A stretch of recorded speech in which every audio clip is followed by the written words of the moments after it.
পহেলা বৈশাখের মুখে মুতি।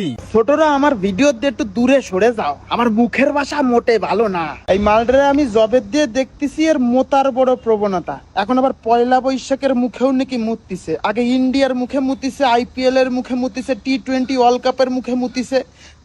মুতি তো কোনো জায়গায় বাদ রাখলি না বাড়ি। এখন মুতা এক জায়গায় বাকি আছে, সেটা কিটা জানিস? তো ঠাকুরদার ছেলের মুখে। তোদের বাংলা নববর্ষের মুখে লাথি মারি। আজকের দিনটা বাংলাদেশের প্রচুর ছেলেপেলে দেখি সেলিব্রেট করছে।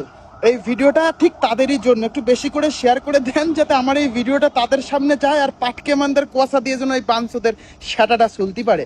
তুমি লাথি মারো পয়লা বৈশাখের মুখে। পয়লা বৈশাখের ইতিহাস তুমি জানো? না জানলি পরে আমার আগের দিনের সন্ধ্যাবেলার ভিডিওটা দেখে আসো। খানকির ছেলে, তোমার পয়লা বৈশাখ বাংলা ভাষা নিয়ে এত সমস্যা যখন, তাহলে বাংলা ভাষায় কথা করছিস কেন সুরের বাচ্চা? আমি মুসলিম চিররণবীর, আমি পহিলা বৈশাখের মুখে লাথি মারি। ওরে বাবা, এই শাশুদিও দেখি এই কথা বলে। তাই বলি এই সমস্ত গেদু সুদি পোলাপান এইরকম মেন্টালিটির কথা বলে কি করে? আসলে শাশুদি যদি এই সমস্ত শিখায় তাহলে ছোট গেদু সুদি পোলাপান গুলোও তো এইসব কথা বলবে।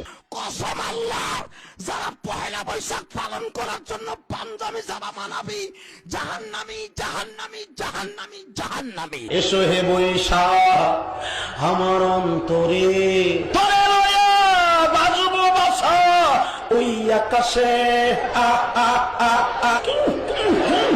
ওরে কানাসুদার দল, বলদ সুদির দল, পয়লা বৈশাখ কোনো পার্টিকুলার ধর্মের অনুষ্ঠান না। এই অনুষ্ঠানটা বাঙালিদের অনুষ্ঠান। শাসাসুদে বোঝেন না? বুঝবেন কবে? বুঝতে তো একেবারে বুঝে গেছেন আপনারা। আপনাদের জন্য কি আলাদা বইঠই লেখা আছে নাকি? এত নিয়ম কানুন কোথা দিয়ে পান? ভিডিওটা একটু বেশি করে শেয়ার করে দেন যাতে এই সমস্ত শাসাসুদি আর শাসাসুদির শিষ্যরা একটু বেশি করে যেন সেটা চুলা খায়।